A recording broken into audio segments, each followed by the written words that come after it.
story of Agnes and Clara Borik and their family could happen in your town right next door to you. It could happen to the rich man and to the poor man, the office worker or the farmer, a white man or a Negro. It could happen to the young, and it could happen to the aged. It could happen to anyone. It is the story of a willful man who refused to believe the truth. Because he stubbornly and perversely rejected the truth, he brought tragedy to those closest to him. He turned a deaf ear to experienced men of medicine who sought to help him in his fight against tuberculosis. Instead, he chose to rely on the advice of charlatans and quacks. It is the story of Peter Borik and the heartaches he brought his daughters, Agnes and Clara. The story opens on a tender note, for Clara and Johnny Carson, a young farmer who manages the Borik farm in his spare time, are in love. They hope to be married soon.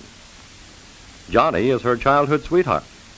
His regular job, before he took over operation of the Borik farm, was driving a milk truck for a large dairy company nearby. He still does this when he is able. Now, however, Peter Borik is bedridden most of the time and unable to work. Johnny and Clara, unaware of what the future holds for them, face life happily, secure in their love. Hard-working Mrs. Borik, Peter's wife, lives for her children alone. A kind, yielding woman, she is resigned to a life of drudgery and ever-constant fear that Clara and Agnes, and perhaps Johnny, might fall victim to the disease that Peter Borik carries. It's time for lunch, and Johnny has been invited to eat with the family. Peter cannot leave his bed.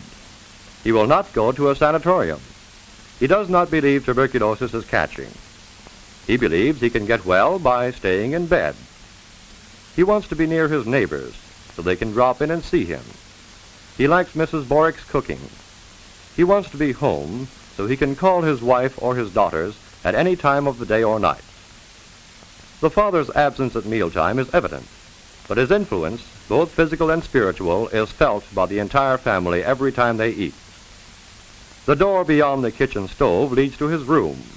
From that room, he can hear the familiar voices of his family. At one time, he was in a sanatorium. He was not a cooperative patient. He felt there were too many restrictions, that he did not feel sick. He left against medical advice. And since doctors cannot force patients to remain in a sanatorium, he could not be stopped. When he left the sanatorium, he left behind proper medical care, professional nursing attention, and the rest routine which is so essential to the tuberculosis patient. Through his ignorance, he left behind all hope and brought home a disease which was to bring immeasurable sorrow to his family. Peter's presence in the Borik household has not changed the homemaking routine, although it should have to ensure protection for the family. Dishes used to serve his food are mixed with those used by the rest of the family. His bed linen goes in with the family laundry. The handkerchiefs he uses contain sputum, which is contaminated with tuberculosis germs. The germs spread person to person and cause tuberculosis. Peter refuses to believe this simple fact. Like measles, chickenpox, or scarlet fever, tuberculosis is contagious. Except for Peter Borik, the Borik family looks healthy. They feel well. They don't think they can catch Peter's disease. They don't know a person may have tuberculosis for 3 years and never have any symptoms. In recent weeks, Peter Borik's increasingly bad condition has intensified his stubborn streak. He talks to his family only in irritable commands. His raucous coughing has increased. The room behind the kitchen stove has become a self-imposed cell from which he bars time-tried methods of tuberculosis cure. His failing condition is reflected in his lack of appetite. Each day he leaves more and more food untouched on the plate, which Mrs. Borik serves him 3 times a day. But tuberculosis workers know that Peter Borik left the sanatorium against the advice of physicians. They have been watching his case ever since he acted against the advice of specialists in the field of tuberculosis cure and prevention. Now they hope they convince him to return to the sanatorium. Ever alert for cases such as these, tuberculosis workers are certain that Peter Borik will return in order to protect his wife and daughters.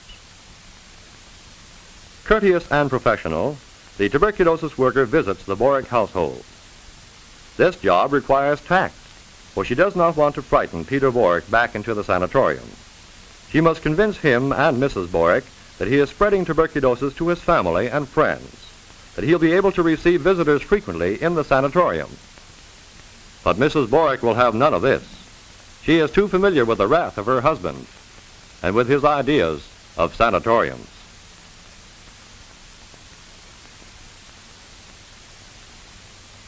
Mrs. Borik keeps the visit of the tuberculosis worker a secret, both from Peter Borik and from her children. That's why Johnny and Clara go ahead with plans to get married. Each new day brings to them new happiness as they plan for the future. They are ignorant of the cloak of disease that is enveloping the Borik household and their lives. For how long can the human body stand up under the strain of bombardment of the tuberculosis germ? These two youths, vigorous and gay, appear to be happy and healthy as they await the day of their marriage. But are they healthy? The tuberculosis germ has used them for targets. Back in the Borik household, they had been exposed for months to the germs discharged by Peter Borik. Is one or both to be a victim?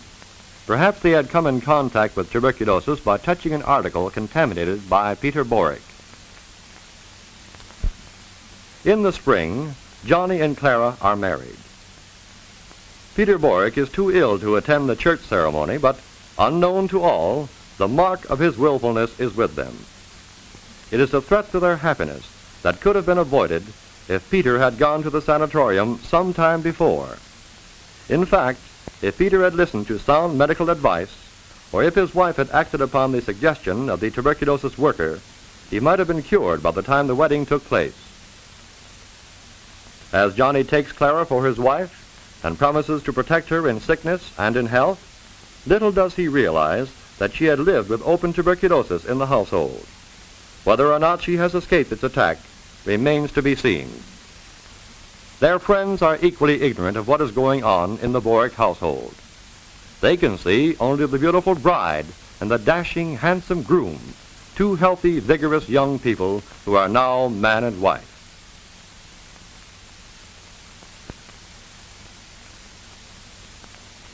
Back at the Borik household, usually somber and quiet, the Boriks and their guests gather for wedding festivities.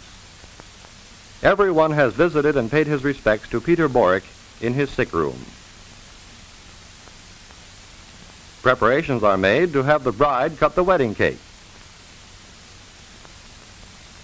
Little does the happy couple suspect that this ceremony is the backdrop for the tragedy that is to follow. But Johnny and Clara are unaware of the danger as they take over the operation of the Borik farm where they now live. His life with Clara is a happy one. One day, more than a year after their marriage, Johnny comes home from the fields to find that Clara is not feeling well. He questions her and finds she is suffering from headaches, becomes fatigued easily, and is running a slight fever. Clara then tells him she is going to have a baby, and Johnny attributes the illness to the coming child.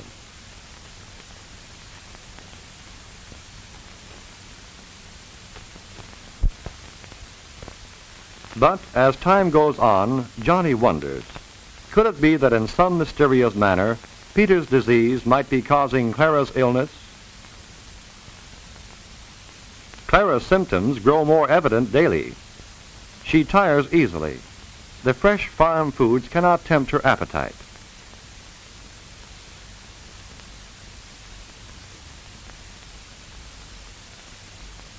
Johnny has made a decision.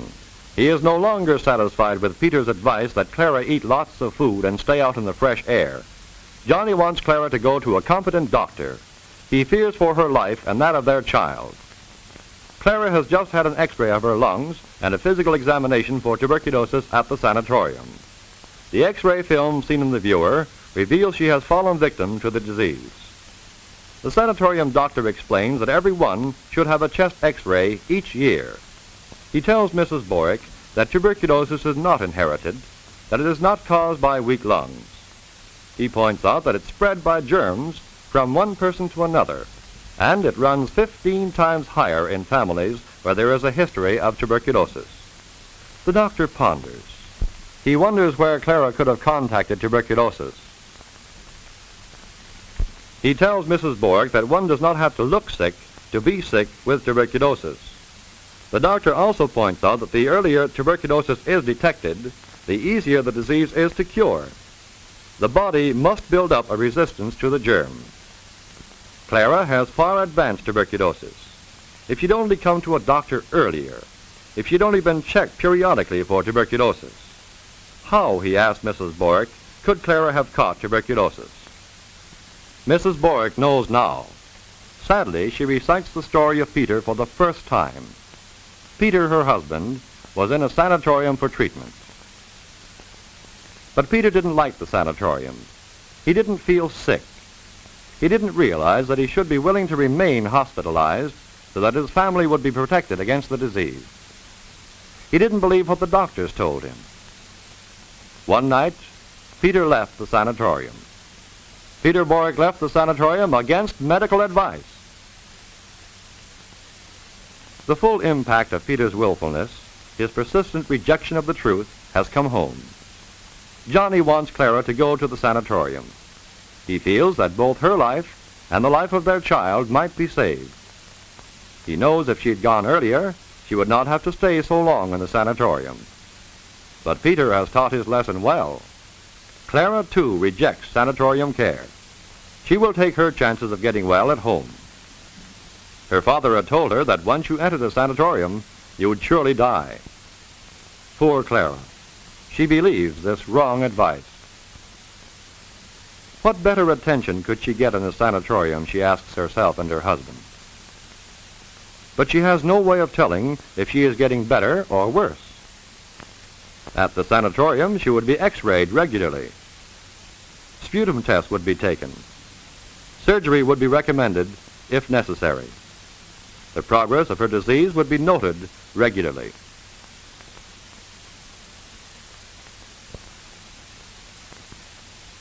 Johnny begs Clara again to go to the sanatorium.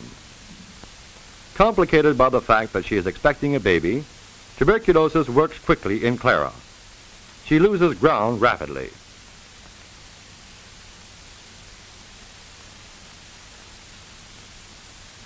Tuberculosis takes its toll, and with Clara's death, another life is taken, the life of her unborn child.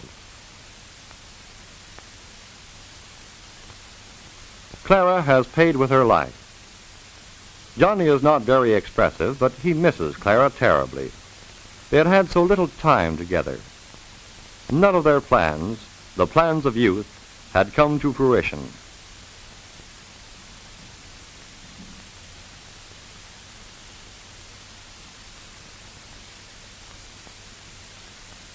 He remembers her vivacity, her winsome smile, her dark curls, and her tender touch.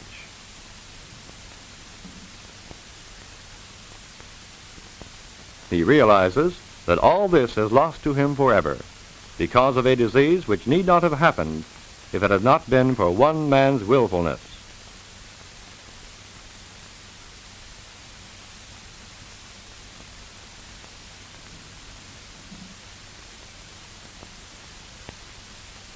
And in remembering Clara and her youth, he thinks of Agnes, who has gone to work in a factory. Will the pattern of tragedy be repeated in lively Agnes, who has such a desire to live? Johnny has talked to the tuberculosis worker. She has urged Johnny to prevail upon Agnes to have a chest x-ray. She pointed out to Johnny that tuberculosis takes its greatest toll among young people from 15 to 35 years of age. Johnny tells Agnes this. He asks her to have an x-ray. After all, he reasons, if you find out that you haven't caught tuberculosis from your father or Clara, you'll have nothing to worry about. If you do find out you have tuberculosis, you can go to the sanatorium before your case becomes hopeless. He tells her that many people have the tuberculosis germ in their bodies. As long as the resistance is kept up, the germ remains inactive.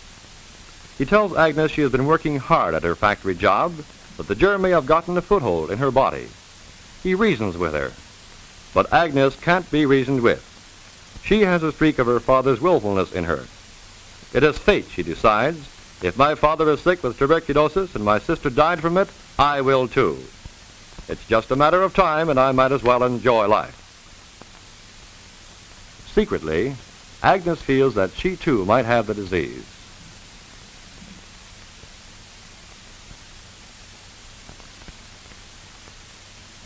Many thousands of tuberculosis sick are among us. Everything they touch, cough, or spit on is infected with the tuberculosis germ.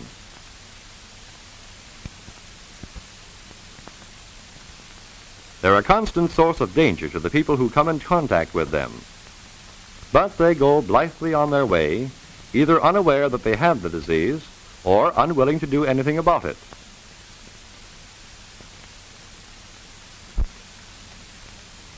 Agnes is afraid. She does not want to know the truth.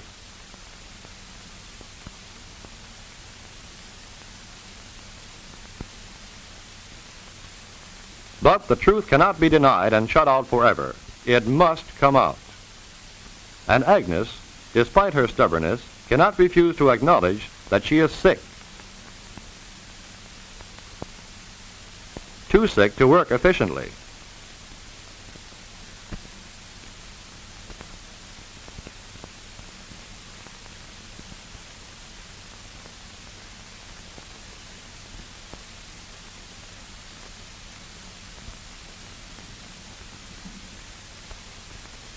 Many industries have case-finding programs.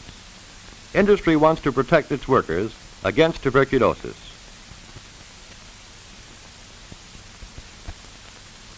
An X-ray is painless and takes only a moment.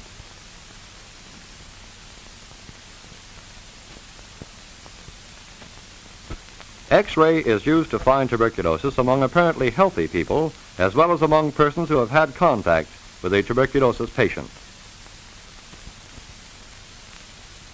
They find her disease in the factory X-ray, and, as is true in industry, when tuberculosis is found, she is required to leave her work.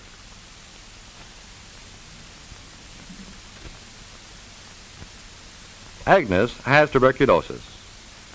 No longer does Mrs. Borik need to be convinced. Tuberculosis killed one daughter, and she is determined to save Agnes. Mrs. Borik will defy Peter at any cost. Knowing that his ignorance has caused this tragedy, she is going to have a chest X-ray herself. Johnny will have one too. Agnes is finally reconciled to going to the sanatorium. She sees that her father is not getting any better at home, and that Clara came home only to die. She realizes that if she gives up 6 months of time now to sanatorium treatment, she may well save her life.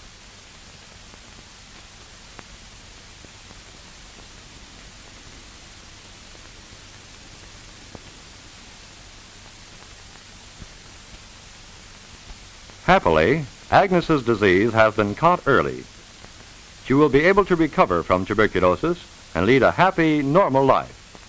She now realizes tuberculosis can be cured.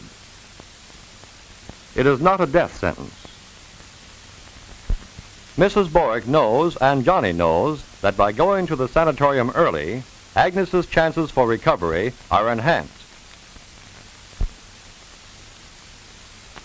Johnny and Mrs. Borik return to their house of sorrow, determined that there shall be no more needless suffering and death. They have been examined, and they happily are not victims of Peter's disease. It'll not be a simple matter to return Peter to a sanatorium, but their minds are made up. They know he is wrong in staying home. He must go back to the tuberculosis hospital. Last year, more than 50,000 American men, women, and children died in our country because they made the wrong decisions when they still could have been saved. Don't let the tragedy of the Borik family repeat in your home. Remember, no home is safe until all homes are safe.